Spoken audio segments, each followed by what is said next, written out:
James Garner finally opens up about Jack Elam in a way no one expected. After years of silence, Garner shared rare insights about the man behind the iconic crooked smile, the untold stories, the hidden sides, and the truth about their complicated friendship. What he revealed will change how you see Jack Elam forever. When you think of classic Hollywood westerns, a few names immediately come to mind. James Garner and Jack Elam are two of them, though for very different reasons. Garner was the embodiment of the charming, reluctant hero. Suave, quick-witted, and effortlessly cool, he had the kind of leading man appeal that made him a natural fit in westerns like Maverick and The Great Escape. Jack Elam, on the other hand, built his reputation playing the wild-eyed villain or the unpredictable side character, with his crooked smile and permanently squinted eye, a result of a childhood fight gone wrong. Elam was Hollywood's go-to outlaw. On paper, these two seemed like they belonged in entirely different movies. But when they finally shared the screen, something just clicked. Their first major collaboration came in the 1969 comedy western, Support Your Local Sheriff. The film itself was a parody of the genre, and its tone was a perfect vehicle for both actors to break expectations. Garner played Jason McCullough, a laid-back drifter who accidentally becomes sheriff in a lawless town. Elam played Jake, the bumbling prisoner who becomes his reluctant deputy. It was the first time audiences saw Elam not as a sneering villain, but as a comic sidekick with depth and timing that rivaled any comedy star. The chemistry between Garner's cool under pressure and Elam's unpredictable charm lit up the screen. Audiences loved it. Critics praised the movie for being both a spoof and a love letter to westerns. The Garner-Elam dynamic became the unexpected heart of the film. Elam, known for stealing scenes, did so without ever undermining Garner's lead role. And Garner, ever the generous actor, allowed Elam space to shine, something not every leading man at the time was willing to do. Their success led to a spiritual sequel, Support Your Local Gunfighter, in 1971. This time around, the roles were slightly flipped, with Garner playing a gambler and Elam once again providing the comic relief. Though the second film didn't quite match the critical acclaim of the first, their dynamic remained a highlight. They were fast becoming one of the most entertaining duos in Western comedy. What made their on-screen pairing work so well? It came down to contrast. Garner was slick and polished. Elam was rough and quirky. Garner played it straight. Elam leaned into chaos. Together, they formed an yin-yang energy that kept scenes unpredictable and fun. You never knew whether Elam's character was going to botch something or save the day by accident, and that kept viewers watching. It's worth noting that despite their contrasting styles, both actors had a deep respect for their craft. Garner was known for being easygoing but professional. He liked things done right, but he didn't take himself too seriously. Elam, despite often being cast as the fool, was a sharp, experienced actor who knew how to read a room and milk a moment for all it was worth. Behind their laughs and hijinks was serious skill. This pairing was also symbolic of a broader shift in Hollywood during the late 60s and early 70s. The Western was changing. The days of stoic cowboys and clear-cut morality were fading. Audiences wanted something new, something with humor, ambiguity, and character. Garner and Elam delivered that. They showed that a Western didn't have to be about gunfights and grit. It could be about people, flawed, funny, human people. In many ways, they were the perfect odd couple for a genre that was reinventing itself. And even though their collaboration wasn't long-running, it left a lasting impact.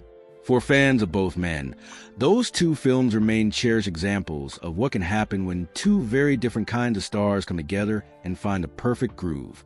For all the success James Garner and Jack Elam had together on screen, one of the most fascinating chapters in their story is about what didn't happen. Specifically, a major opportunity that could have extended their working relationship and potentially changed the course of one of television's most iconic series, ended before it ever truly began. And the fallout from that moment may have contributed to the quiet end of their collaboration. In the early 1970s, after cementing his status as a movie star, Garner was preparing to return to television with a new show, The Rockford Files. Unlike the classic westerns or comedies he'd starred in before, this was going to be a detective series. It was smart, gritty, and loaded with Garner's signature charm. As the lead and co-producer, Garner had a lot of creative control, and he had a very specific vision for the supporting cast. One role in particular, Jim Rockford's father, Rocky, was close to his heart, and in his mind, there was only one actor who could do it justice: Jack Elam. Garner saw something in Elam that most others overlooked. Sure, Elam was known for his eccentric villains and offbeat sidekicks, but Garner believed he had the emotional range to ground the show with a character that was both tough and tender. Rocky Rockford was supposed to be gruff, opinionated, and street smart, but also loving, a man who may not understand his son's work as a private investigator, but would do anything to protect him. Garner thought Elam could nail it, but Elam turned him down. The exact reason why remains a bit murky. Some sources claim Elam didn't want to be tied down to a long-running television series. Others suggest he didn't feel the role was a good fit, that playing a father figure might pigeonhole him into parts he wasn't ready to take on. There's also the possibility that Elam, who had spent years working in film, wasn't excited about settling into the more rigid structure of weekly TV. Whatever the reason, the decision reportedly stung Garner more than people realized. Garner, known for his loyalty and candor, didn't mince words when talking about colleagues behind the scenes. According to those close to the production, he was frustrated by what he saw as a missed chance to work with someone he genuinely respected. There were even whispers that Garner told producers, off the record, that he wouldn't approach Elam for any future roles. While he didn't publicly criticize Elam, that door, once wide open, seemed to quietly close. The role of Rocky Rockford eventually went to Noah Beery Jr., who brought a different energy to the character.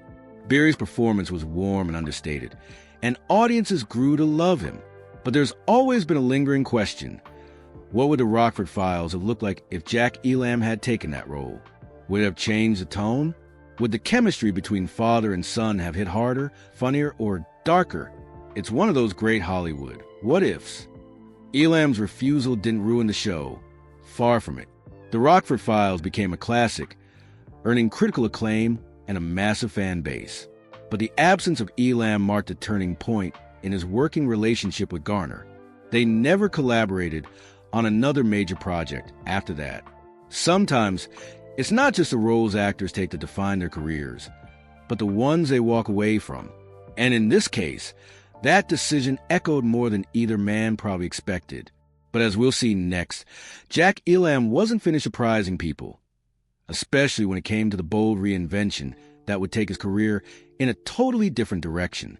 For decades, Jack Elam had been Hollywood's go-to guy for playing twisted, twitchy, wild-eyed villains. The kind of man who'd pull a gun before asking questions and laugh while doing it. But something unexpected started happening in the late 1960s and early 70s. Elam, long pigeonholed as the bad guy, began to shift gears, and not just slightly. He reinvented himself almost entirely, transitioning from feared outlaw to full-blown comic relief. And one man stood at the center of that transformation, James Garner. Their collaboration in Support Your Local Sheriff didn't just entertain audiences. It opened a brand new door for Elam. For the first time, casting directors, producers, and fans saw something different in him.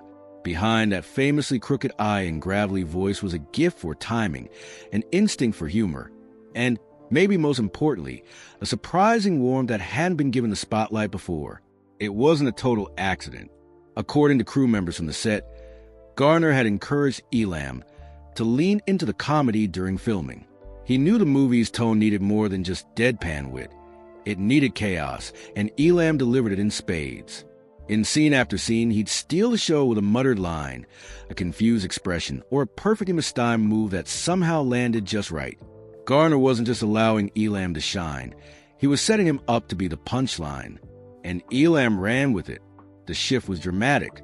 Elam, who once terrified audiences in films like Once Upon a Time in the West and Rawhide, was suddenly getting cast in comedies and family-friendly productions. Throughout the 70s and into the 80s, he appeared in a string of lighter roles, including the Apple Dumpling Gang Rides Again and guest spots on sitcoms and TV movies. The change didn't go unnoticed. For a generation of younger viewers, Elam wasn't the guy who shot first. He was a guy who tripped over his own boots and got a laugh doing it. But not everyone loved the shift. Some fans and critics felt like Elam was abandoning the gritty roles that made him famous. They worried that the funny man act was watering down his legacy as one of Hollywood's classic heavies. Elam, however, didn't seem to mind. In interviews, he was refreshingly candid. He said he enjoyed making people laugh and appreciated not always having a scowl or sneer. And considering how often he was typecast earlier in his career, the comedic turn gave him a kind of second wind. There were also rumors, never fully confirmed, that Elam struggled to get taken seriously by certain directors once he fully embraced comedy. A few even speculated that he regretted letting go of the darker roles altogether. But those who knew him best, including former co-stars, claimed that Elam was exactly where he wanted to be, enjoying his work, having fun on set, and being appreciated for more than just looking scary. Garner, too, reportedly admired how Elam handled the reinvention. Though they didn't work together again after the Rockford Files casting dispute, Garner once said in an interview that Elam had found something rare. He got to surprise people late in his career. And in Hollywood, that's a luxury few actors ever experience. So while Elam's early years may have been filled with shootouts and snarls, his later career was marked by something more unexpected and arguably more lasting.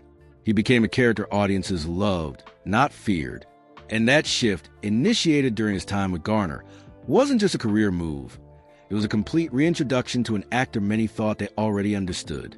But of course, the story doesn't end with reinvention, because behind Elam's transformation was a personal life that stayed largely in the shadows until now. For all his screen presence, whether as a twitchy outlaw, the bumbling deputy, or the unexpected comic genius, Jack Elam remained an enigma off-screen. While many actors from his era embraced the spotlight in interviews, magazine spreads, and Hollywood parties, Elam went the other way. He kept it himself, rarely gave personal interviews, and didn't play the fame game. In fact, if you asked most people in the business what they really knew about Jack Elam, they'd probably shrug. And that's exactly how he wanted it. Born in 1918 in Arizona, Elam didn't have the usual silver screen backstory. He wasn't born into a family of actors or thrust into the industry by fate. He grew up rough, losing his mother at a young age and partially losing sight in his left eye after a scissor fight with another boy. That injury, which became his most recognizable feature, didn't derail him. It became part of his identity. After working odd jobs during the Great Depression, he found work as an accountant in Hollywood, of all things. Yes, before he ever picked up a gun on screen, Jack Elam was crunching numbers for the stars. It was only later, when helping producers on the financial side of projects, that he started picking up minor roles. From there, he quickly carved out a niche playing the bad guy, his eye, voice, and lanky frame making him a natural fit. But even as the star began to rise, Elam kept his private life sealed tight. Unlike many of his co-stars, Elam wasn't chasing red carpets. He wasn't interested in building a public persona or trading in gossip headlines. He married his first wife, Jean, in 1937, and they stayed together until her death in 1961. They had 3 children together, and by all accounts, Elam was a devoted family man, one who avoided discussing his home life in the media. After Jean's death, he remarried in 1961 to a woman named Margaret, and the two were together for over 40 years, up until his passing. People close to him described Elam as gentle, thoughtful, and surprisingly quiet. He wasn't the life of the party or the loudest guy on set. In fact, many were surprised at how reserved he was compared to the wild characters he played. He liked a simple life, gardening, fishing, and spending time with his grandchildren. Fame never really changed him, because it never fully interested him to begin with. There were rumors, of course. A man that private always attracts speculation. Some whispered about past run-ins with the law. Others hinted at struggles with drinking in his early years. But nothing was ever confirmed, and Elam himself never addressed them publicly. He didn't have to. He let the work speak for itself. James Garner, who was notoriously honest in his memoir and interviews, once said of Elam, "What you saw on screen wasn't the whole man. Not even close." Jack was smarter than most people gave him credit for. He kept things to himself, but he was nobody's fool. That mysterious edge, the quiet, guarded part of Elam, only made him more intriguing to those around him. and it likely helped him weather the brutal ups and downs of the entertainment industry. While others burned out or became tabloid fodder, Elam stayed steady, focused, and out of the spotlight. But not everyone appreciated his silence. In later years, as younger Hollywood circles took over and social image became currency, some questioned whether Elam's refusal to play the PR game hurt his legacy. He didn't promote his own narrative. He didn't give tell-all interviews. And for that reason, many fans never got to see the full picture of who he really was. Until now, because in a rare moment of reflection, years after their last collaboration, James Garner finally broke that silence, offering a glimpse into the side of Jack Elam the cameras never captured. For years, James Garner said almost nothing about Jack Elam in public. Not out of bitterness, not because of some unspoken feud, but because that's how Garner operated. He was famously private about personal dynamics in Hollywood. If he had an issue with someone, he rarely aired it for the press. And if he admired someone deeply, he often let that appreciation show in actions rather than words. But that changed quietly and almost unexpectedly later in his life, when Garner finally opened up about his time with Elam. It happened during a small interview in the early 2000s, just a few years before Garner passed. While promoting a retrospective on Support Your Local Sheriff, the film that paired the two men in one of the most unlikely and iconic Western comedies of its time, Garner was asked about Elam. The interviewer expected a short, surface-level answer. Instead, what came out was something that surprised everyone, a rare, emotional moment of reflection. Garner paused, looked down, and said, "Jack was one of the smartest guys I ever worked with. He just didn't care if people knew it." That one sentence opened a floodgate. He went on to describe how Elam had a quiet intensity, how, beneath the goofball roles and villain masks, there was a sharp mind that understood timing, storytelling, and mechanics of scene better than most. Garner confessed that during the shooting of Support Your Local Sheriff, he often deferred to Elam when it came to punchlines or physical comedy. He had instincts you couldn't teach, Garner said. He didn't just say the funny line. He knew how to land it, when to hold back, when to go big. That's rare. That's not something you learn in acting class. But then Garner revealed something even more telling, his biggest regret. He admitted that after the Rockford Files fallout, when Elam declined the role of Rocky, the two men drifted apart. Garner said he took it personally at the time, feeling let down, maybe even a bit insulted. "I thought he didn't trust me," he said. "I thought maybe he didn't believe in what we were building with Rockford." But over time, Garner realized it wasn't that simple. Elam had his own reasons, his own rhythm. And just like he never forced a joke in a scene, he never forced a relationship in real life. That was Jack, Garner added. He did things on his terms. Always. What struck fans and insiders alike was the tone of Garner's words. This wasn't a PR sanitized soundbite. It was a man reflecting on a friendship that, while brief, had meant something real. He didn't dramatize it. He didn't exaggerate it. He simply acknowledged what so few ever do in Hollywood. Sometimes, you don't know how much someone impacted you until years later. Garner also noted how much respect Elam commanded among the old-school actors. Everyone thought of him as this character actor, this psychic, this villain, Garner said. But the real ones, the guys who worked with him, knew he could run circles around most of us. It was the closest thing to a tribute Elam ever got from a fellow star of Garner's caliber. No flashy eulogy, no dramatic headlines.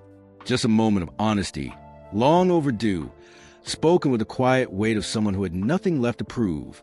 And perhaps that was the real reason Garner finally spoke out, not to rewrite history, but to fill in the gap, to let people know that behind all the laughter, all the gunfights, and all the chaos, there was something deeper, a real bond, a missed opportunity, and a quiet admiration that never really faded. But as Elam's legacy began to be reevaluated through this lens, one question lingered. Why did Hollywood never fully recognize what he had to offer? Despite a career that spanned over 5 decades, dozens of unforgettable performances, and a face that was instantly recognizable across generations, Jack Elam never quite got the recognition he deserved from Hollywood's elite. He wasn't celebrated with major awards. He wasn't given the dramatic leading man scripts, and he rarely, if ever, got top billing. To the studios, Elam was a type, and that type, while iconic, came with a ceiling. Why? The most obvious reason lies in his look. Elam's misaligned eye, the result of a childhood accident, became his trademark. It made him unique, sure, but it also got him typecast. Hollywood, especially in its golden era, had rigid beauty standards. If you didn't fit the mold, you were either a villain or a sidekick. Elam played both brilliantly, but the industry didn't quite know what to do with someone like him beyond that narrow lane. And once an actor gets labeled in the system, breaking out of that box becomes nearly impossible. But it wasn't just about looks. It was about perception. Elam was considered a character actor, a phrase that, in many cases, is just code for we respect your work, but we're not giving you the lead. It's the kind of label that praises your talent while also limiting your opportunities. Elam didn't complain. He showed up, did the work, and often walked away having stolen the entire scene. But he didn't play the Hollywood game. He didn't schmooze, network, or reinvent himself to stay in the spotlight. And in an industry that rewards visibility almost as much as talent, that quiet approach can mean staying in the shadows. Critics and insiders alike have often pointed out that Elam's comedic timing rivaled the best of his era. Had he emerged in the age of more experimental television, say, the late 90s or 2000s, he might have been cast as a dark-humored antihero or a quirky ensemble lead. But in the mid-century studio system, versatility wasn't always seen as an asset. You were either a dramatic actor or a comedic one. Elam had the misfortune and the gift of being both. James Garner touched on this in one of his final interviews. Jack didn't fit the boxes back then, he said. He could play mean. He could play funny. But what people didn't see was that he could also play real. Human. Honest. That kind of range scares casting directors who want simple answers. There's also the possibility that Elam himself didn't want more. He valued privacy, preferred consistency over fame, and seemed genuinely uninterested in chasing acclaim. For every actor who complains about not winning awards, there are a few like Elam, quiet, steady, and content. But that doesn't mean he wasn't worthy of more. In recent years, film historians have begun re-evaluating actors like Elam. There's growing recognition that the so-called character actors were often the glue that held iconic films together. Their performances added texture, unpredictability, and heart.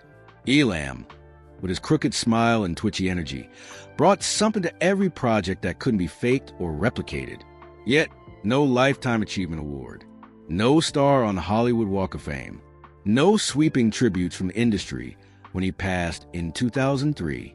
What he left behind, instead, were moments scene-stealing, unexpected, unforgettable moments. And those, in a way, have outlasted the accolades.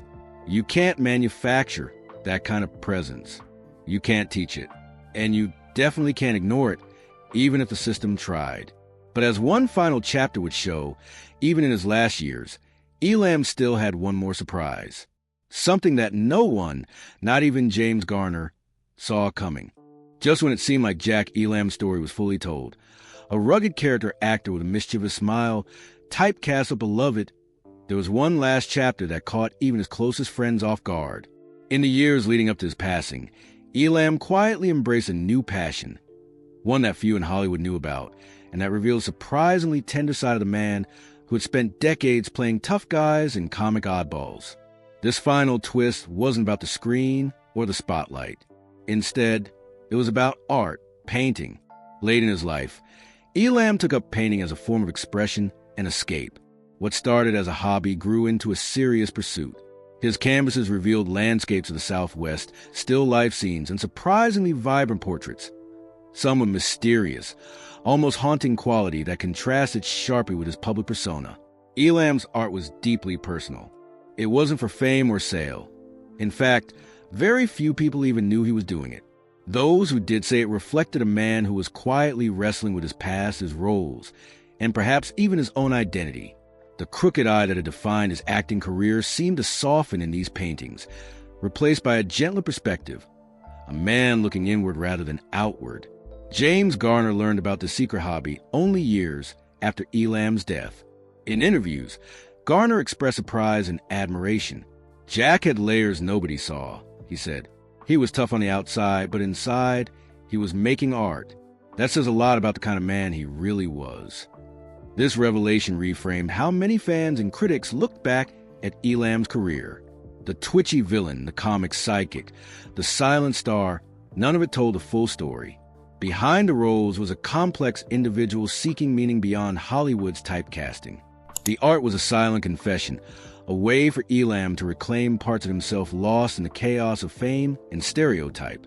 It also sparked a posthumous appreciation. Galleries started exhibiting his work, and collectors began paying attention to what was once just a private passion. Suddenly, Elam was not just a character actor, but an artist whose creativity extended beyond the camera. This final twist was more than a footnote. It was a reminder that there's always more beneath the surface, especially in Hollywood, where public images often overshadow personal truths. In the end, Jack Elam's story isn't just about the roles he played or the films he made.